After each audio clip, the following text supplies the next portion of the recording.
Ladies and gentlemen, there is a monster that cannot be touched, and there is a man who is not letting anyone touch that monster. Yeah, I am talking about Sindarov and Hikaru.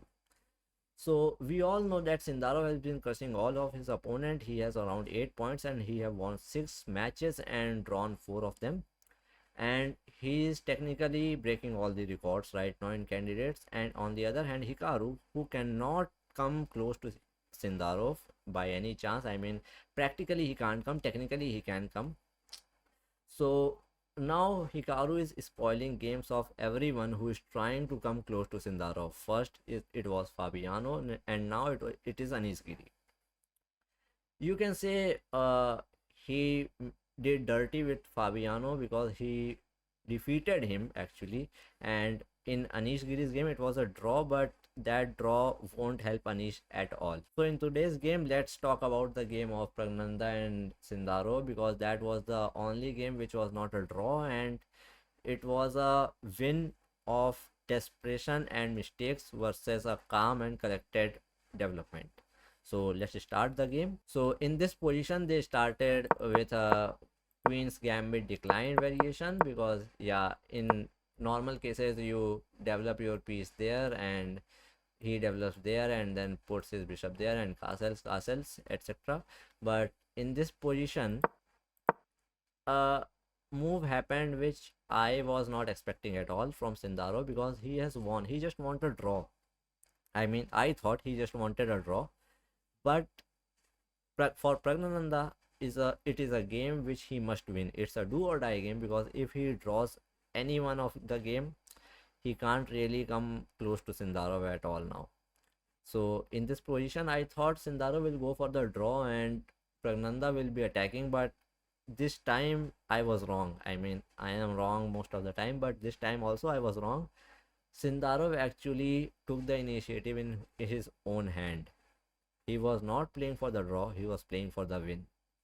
So after bishop there, Pragnanda puts his bishop on the b4 square, which is a great square for bishop, and it spins the knight to the king.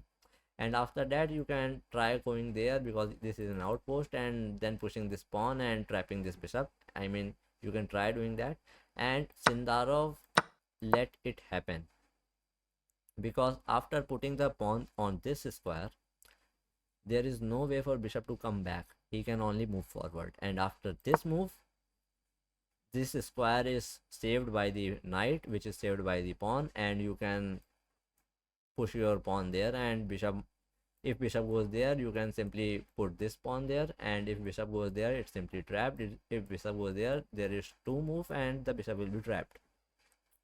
So he let it happen again. He didn't try putting this pawn there and stop this. He let it happen. Okay, Pragnanda, do whatever you want, I am the strongest. This type of aura he had in this match.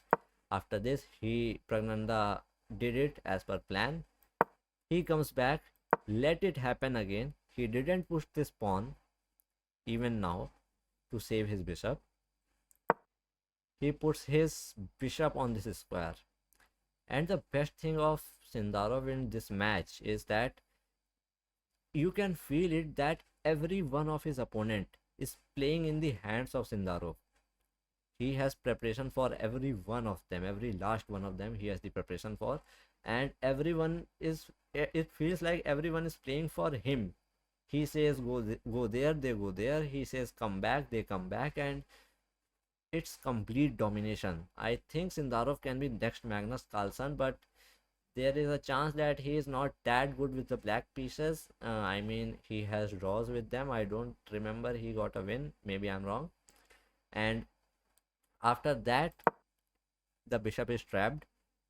And in this position, Sindarov knew what to do. He played the only move after thinking for less than 2 minutes. I mean, less than 2 minutes, he knew what he wanted to do. He took it, which is the only move.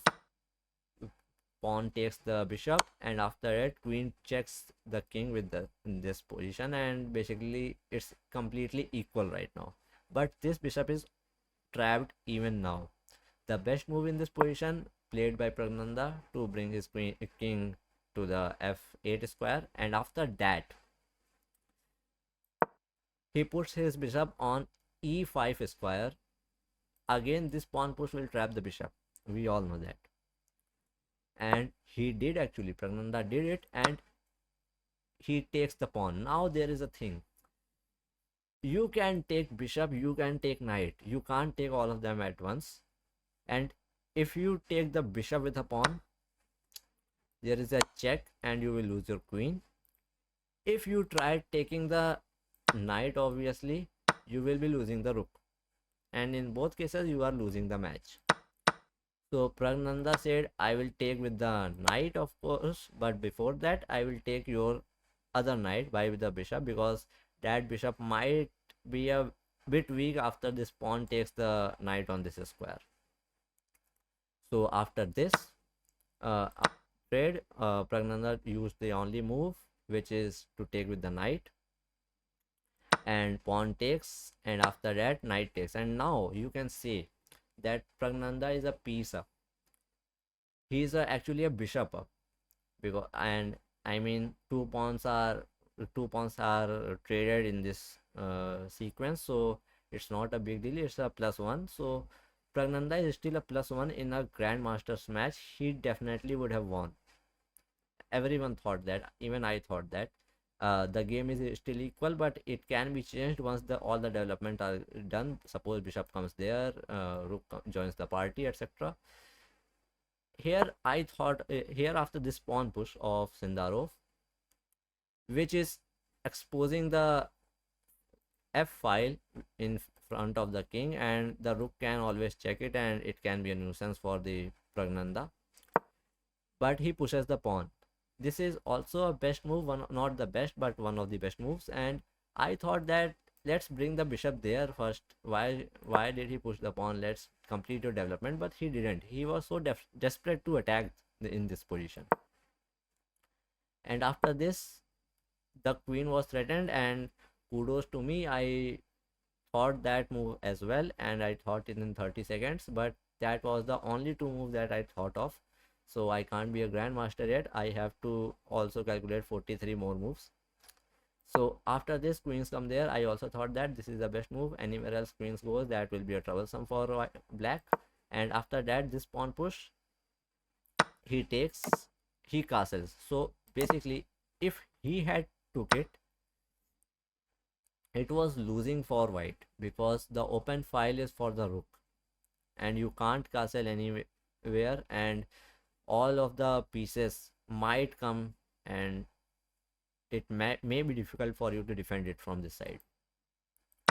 But he didn't took it, he castled, which was the only move. And after that, knowing that this is a threat of king's this pawn, this is a threat on this pawn, and king might be checked, he puts his rook there, protecting, I don't know what, I can't really understand this move, but this was a engine move. Engine says this is not a blunder or anything, so it doesn't matter. After this check, kings comes there, and after this, king might have come there, and that was losing as well. What was the position? And you can see that this is on 0.00. This is most natural looking move. I mean, this is the best move. And after that, Pragnanda did a mistake. He puts his king there, and this is an inaccuracy, you can say. And now after doubling up the rooks at this position, it's threatening so many things at once. And remember, I told you that you could have developed your bishop now there. Pragnanda thought the same thing, but at the wrong time. He puts his bishop on the d7 square, but this is a blunder this time, because after this, you will lose your bishop and the queen as well. And that what happened in the game. If you would have put your bishop on this square, it was still better for you. Even if it looks like you are losing your bishop somehow, or the rook, it's not that bad of the situation. You can easily take it. I mean, taking is still a mistake. You could have saved it or tried to, I mean, this is not even a threat right now, because if he takes, you can take it back, etc. So you could have developed your rook, etc. But Pragnanda blundered it, and after that, Sindarov is a machine. He won't let a blunder go away.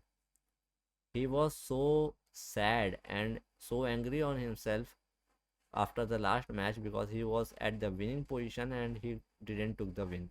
He couldn't find the win. And in this position, he let's count the great moves.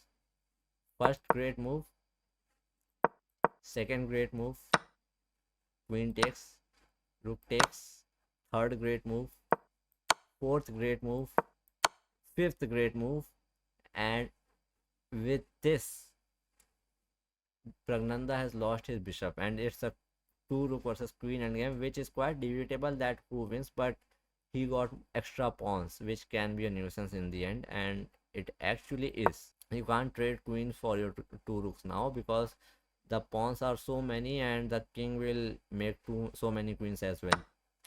And after this, he tried to save himself, but eventually all the best move, not a single blunder. Sindarov actually didn't give the initiative to Pragnanda, and after so many checks and threats, finally the wait is over. And after this move, Pragnanda resigned because you can't protect this rook and this pawn as well, and after all the pawns are dead, your hope is also dead because there are so many pawns, actually 1 2 3 4, all the pawns, and it's protected by the king.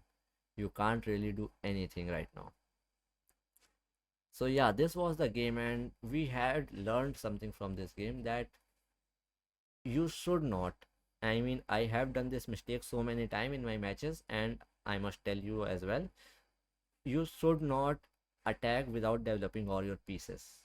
The only reason Pragnanda lost this match was because he didn't develop his all the pieces, and those two pieces which was not developed didn't came to help his queen or king in the end.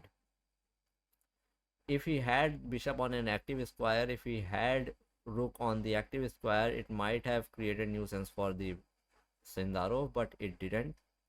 And it was too late until bishop developed and until rook developed, because you had already lost the match and lost all the evaluation bar.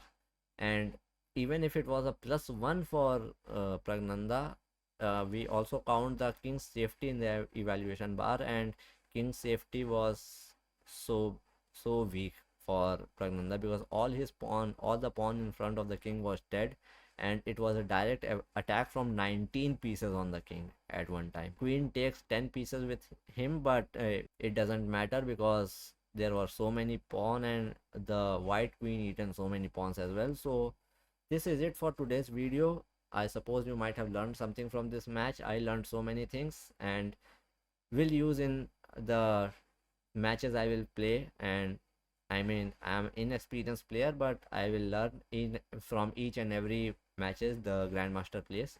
So this is it for the video, and if you like the video, please subscribe to the channel, comment your who do you think will, I mean, it's damn sure that Sindarov will win, but who do you think would have won, or who is your favorite grandmaster right now? So that's it. Share it with your friend, and bye bye. We'll meet in the next one.